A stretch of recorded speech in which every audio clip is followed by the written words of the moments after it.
Hey, Knucklehead here. Uh, Finished with the Mustang. Got the interior all back together again. Got the seatbelts in. Carpeting's all done. There's a few issues. Someday redo the seat. The carpeting came out okay. It was a pile of crap to put in. It was really poorly made, I think. And that's being generous.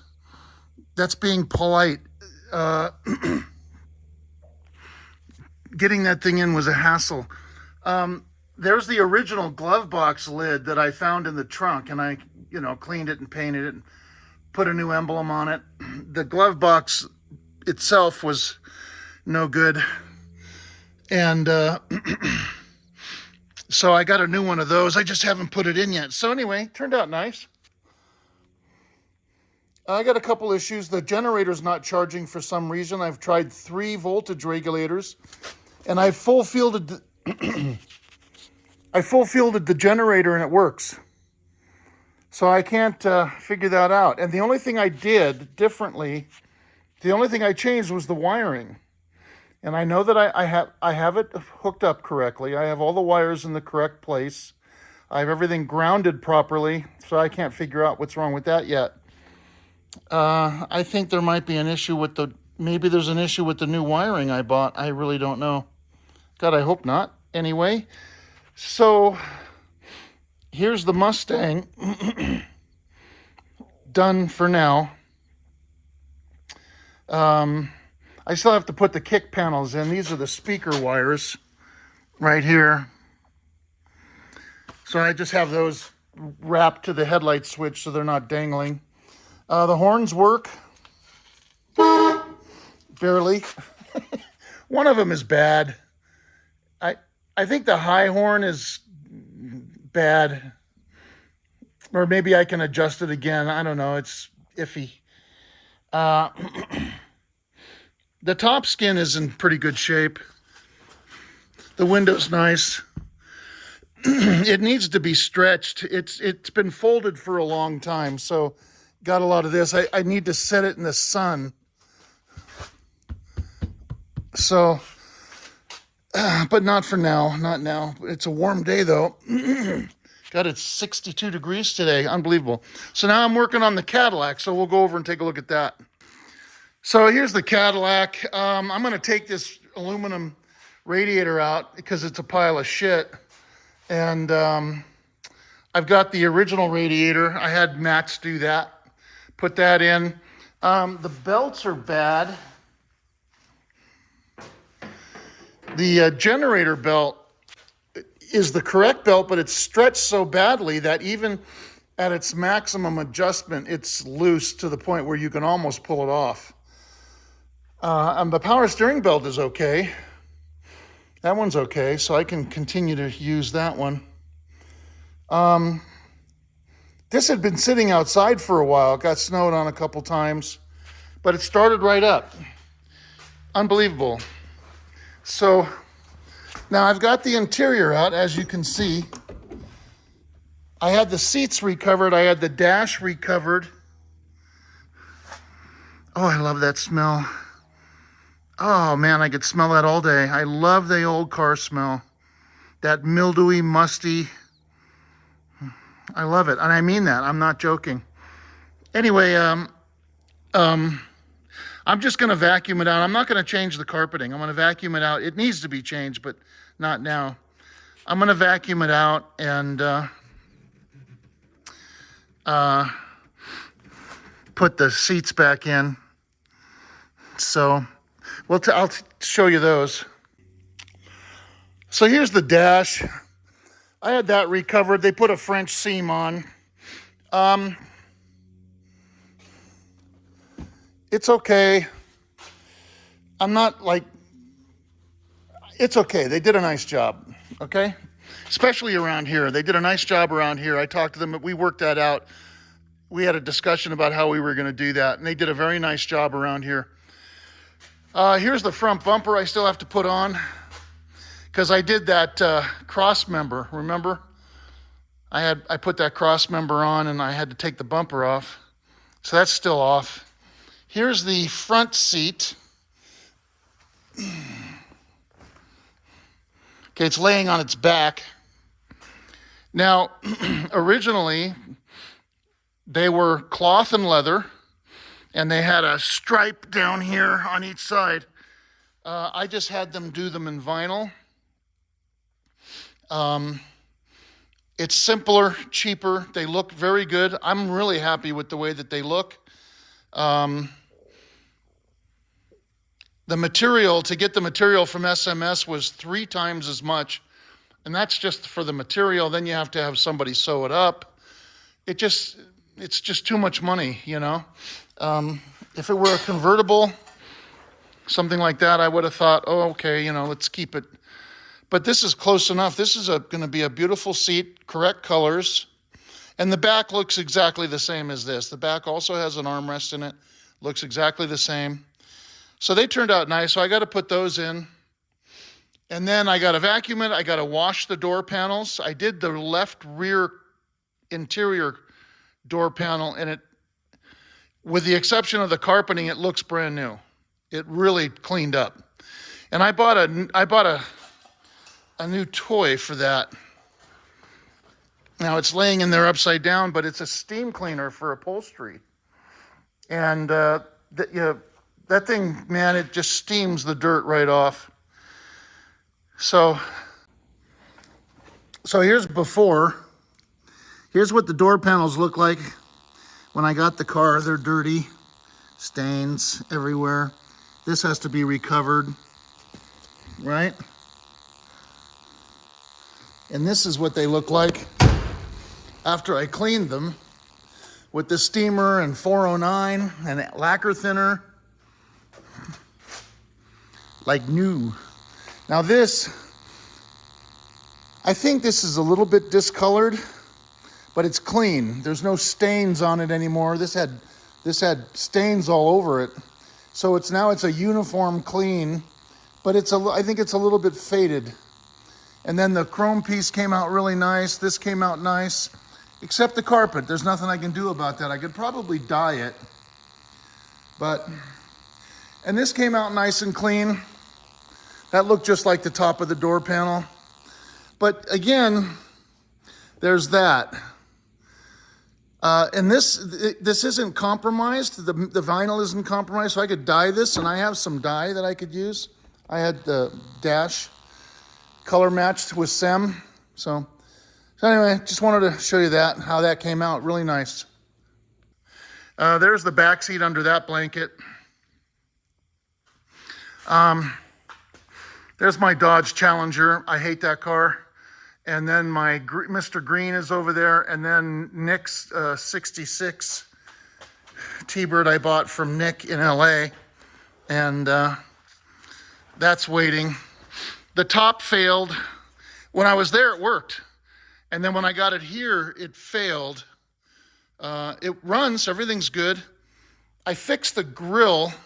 The grill and the hood were dented.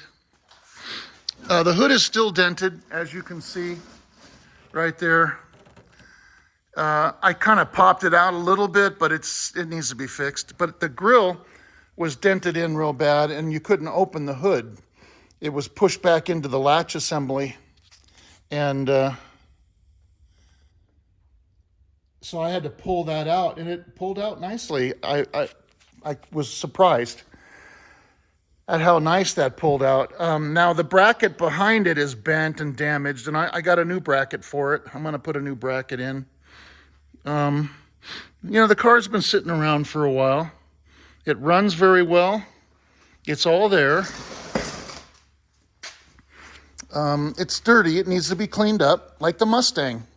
And I got a new carpet kit for it. Here's the new bracket I got from Bird's Nest. New battery tray and clamp for it. It just needs a good cleanup, man. It needs a professional, high dollar detail, and it needs to be polished as well. And then it's going to look 100%. This is a nice car. This is a very nice car. It's just been sitting around for too long. Outside, yeah. So, Mr. Green, I haven't gotten Mr. Green running yet, and I need to do that, but I had other priorities. I took the seats out. I took the back seat out. The back seat was rusty. Apparently, water has been leaking in from somewhere back there, and it rusted a hole in the floor underneath the back seat, probably the size of it's a hole probably the size of a softball, and then the rust kind of goes out a little bit, but it's not through.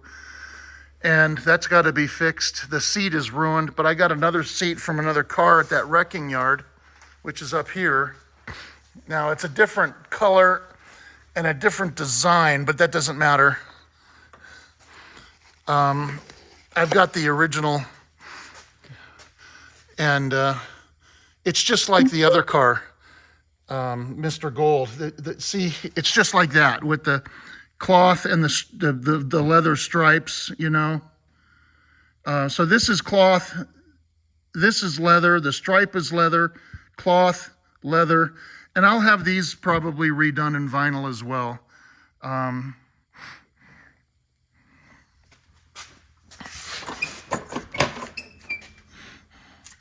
Yeah, see, there's a lot of rust back here on the floor, and there's the hole over here somewhere.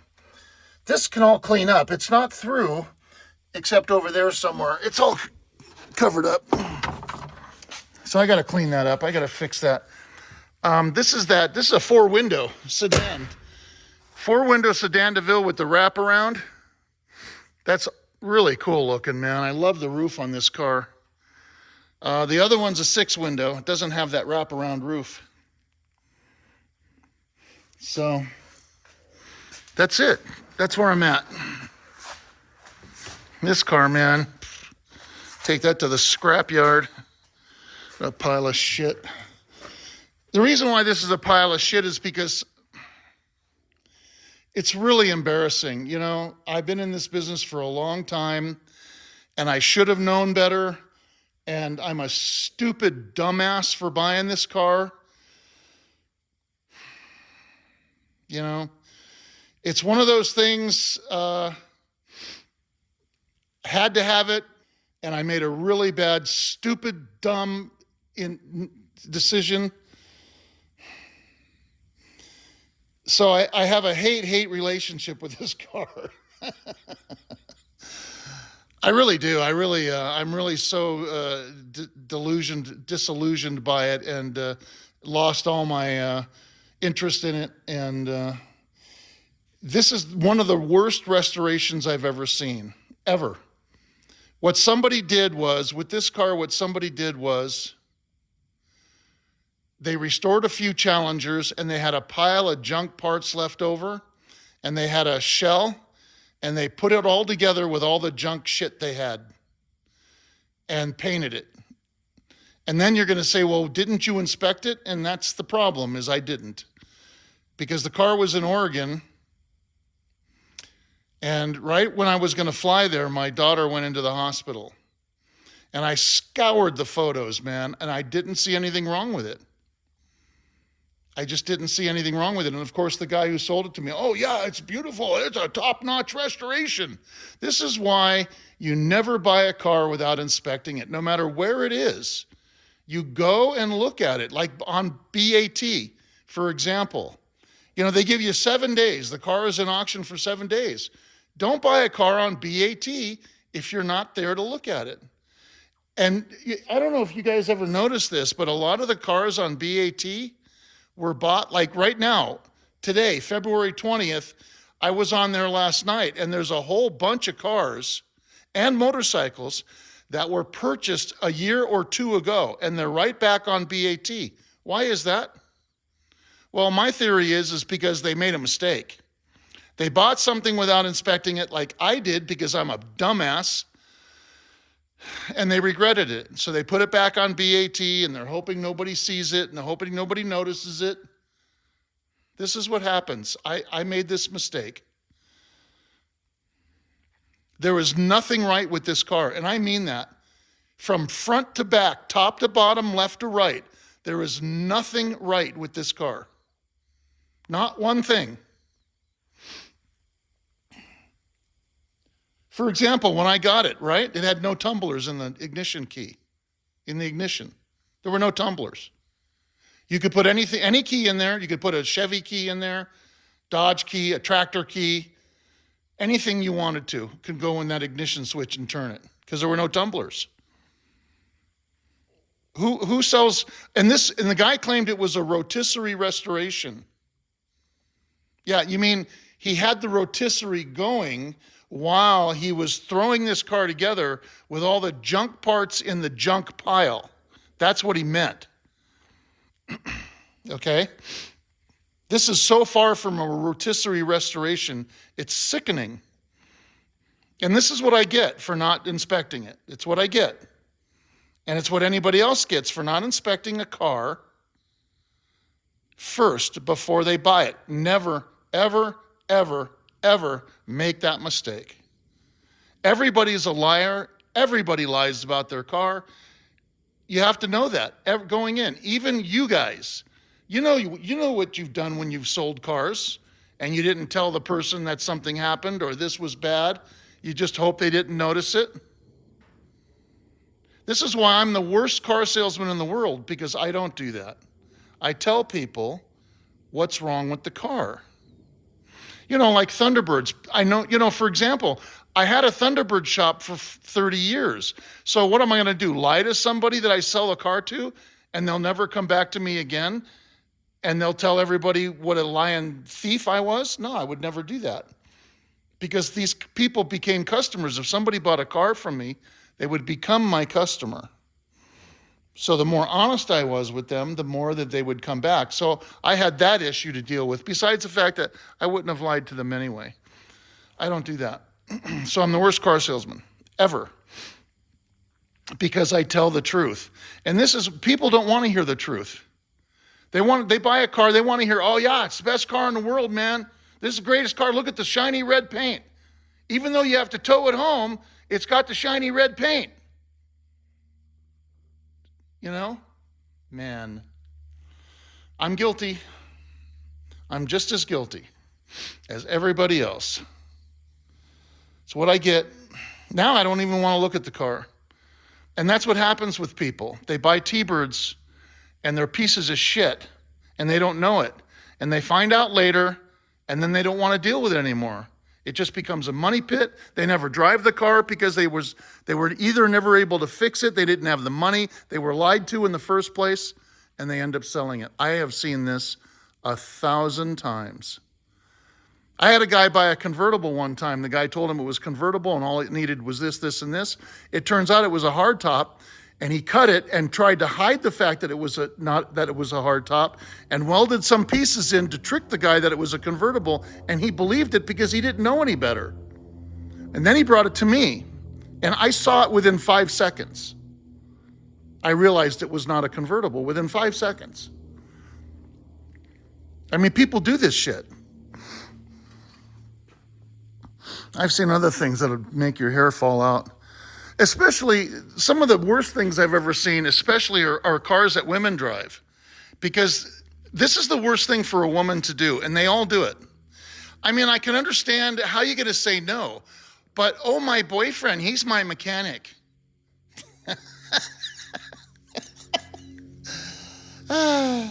That's the worst thing a woman could ever do. That's the stupidest, dumbest, worst thing. Most of these guys, they're not mechanics. They say they don't give a shit about your car. They're paying you-know-what tax. They're paying tax for that. That's what the tax is. Oh, I can fix your car. Okay? It's bullshit. My boyfriend or my husband or Uncle Ernie. Worst thing you can do. And these cars, listen, I was in business. I've been doing this for 45 years now, but I had my shop in LA for 30 years. I have seen things that you would not believe. I remember I once had a girl, lived in Simi Valley. She had a 63 T-Bird. It was the worst Thunderbird I've ever seen on the road driving. Dangerous to drive. falling apart. Everything was wrong with it. I can't believe it actually went down the road, and she had a baby in it. She had a child in the car, in a seat, but still, and she was driving this. And I asked her, who's maintaining your car? Oh, my boyfriend. She was hot, and so, yeah, her boyfriend is paying tax, oh, yeah, I told her. She didn't listen to me. And you know what? You tell people this, you never see them again. I never saw her again. I told her, don't do this. Never saw her again. Because they take it as an insult. You're trying to help them, and they take it as an insult. Stupid. People are their own worst enemies. I was my own worst enemy when I bought this car. I only have one person to blame. That's right. Even though the guy ripped me off, it's my fault for not inspecting it. And they were very strategic about their photos. They hid everything. And it just didn't, I just fell for it. So that's what I get. So I hate this car. I hate everything about it. I always wanted a Vanishing Point Challenger, which is what this is. It's not the one from the movie, but it's a white Vanishing Point Challenger. It's got a 340, and it's a 4-speed with the Hurst pistol grip shifter. That's all the things that I wanted. I've driven it 3 times. Each time I almost got stuck. And then I tried to fix it, and then I found out that it had a damaged firewall. This inner fender well was damaged. The front support here was damaged. The frame was damaged, which I've already fixed. And the frame was also damaged underneath, which I fixed. But then at this point, I just lost interest in it. And that corner was all rusty. There's the replacement piece for it. And then I just I could give a shit about this car now. So that's what happens. It happens to everybody. Everybody who wants an old car, they buy something because it has shiny red paint, which is mistake number 1. Mistake number 2, not having it inspected. You know what? I even had someone have a professional, they were recommended by Haggerty, a professional company that inspects cars. I can't remember the name, but the guy said that Haggerty had referred them, and he had them go and inspect the car. And they inspected it, and the car was a mess. And he sued them and won, and got the money back. And that was a process. It took a couple years. I remember that. But he's the only person I know that went after the company, the inspection company, and he won, and he got his money back. And so you can't even trust them. They send some joker out, you don't know who this guy is, to inspect the car. You have to think about that. These guys, they don't know about the slide-away steering wheel and how they fall into reverse. I've heard this story 1,000 times, and I mean that, 1,000 times. And that's an understatement. And I just had a guy call me a month ago, a shop. They're 62, I think they had, fell into reverse and hit 2 or 3 cars in their facility. It went backwards and hit 2 or 3 cars. So he's got to pay to have all these cars fixed. He's got to pay to fix the T-Bird, and yeah, now it's too late. Yeah, now he knows that he has to put it in park and slide the steering wheel over and put the emergency brake on. He should have known. It's a shop. They should have known that to begin with, but they should have known to put the emergency brake on, to block the wheels or something. I do that. When I'm working on cars on the hoist, when I run them, I lift them up off the wheels, and then I run them. So if anything ever happens, they're up on the hoist. The wheels are off the ground. So anyway, that's my rant for the day. No, this is not for sale. I don't know what I'm going to do with it, to be honest with you. Everybody wants to put a 440 or a Hemi in them, but I've looked for the parts. I can't find anywhere on the internet where you can buy that stuff. You know, somebody has here's a 440 and a transmission, and here's the kit to put this in. Nobody has that. Not that I have been able to find. And then there's a company, oh, the name is on the tip of my tongue, like Steve or something. They sell the frame. They sell a modified frame with the axle, the Dana rear end, and the shocks, and the modern suspension, and the steering, you know, rack and pinion. It's a whole setup, and you put them underneath this car. But you got to make all the modifications to the body. It doesn't just bolt up. You got to cut holes. You got to weld on support brackets. You got to do this. You got to do that. These shock towers have to come out because it has a different, newer suspension. So you got to cut the shock towers out and a whole bunch of other crap. And that thing is over $20,000, not including the shipping. And then, and then you got to think about, well, what engine am I going to put in? What transmission? This is a 340 with a 4-speed. You can't use the 4-speed behind a 440 or a Hemi, that same 4-speed. You got to buy one for that size engine. So I've got to change the engine, all the accessories, all the brackets, change the transmission, all the brackets, everything that goes with it, and then figure out how to put it in. It's too much. I'm one person, and that's the biggest problem. You know, you watch these shows on television, and they've got 6 guys. Yeah, that would be really nice, you know. If I had 6 guys here that could help me do this, but I don't. I'm one guy. So I don't have time to do all this shit. That's why it took me forever to fix the Mustang. And I haven't even touched this thing yet, other than I pulled the grill out, because I had to open the hood. I couldn't get the hood open. I mean, I got it open, but I wasn't able to close it and reopen it until I fixed it. So I had to do that. Now I got to work on the top. I'm going to make a video about that, about diagnosing the top and working on the top. And then I have to have it professionally detailed. And then I think I want to keep this car. I've known this car for quite some time. Nick has been a customer of mine for quite some time. And he's a good guy. And so I have a history with this car. And he's the original owner. His dad was the original owner of this car. I think they're from Iowa or something like that. His dad bought it new, and then he got it, and now I have it.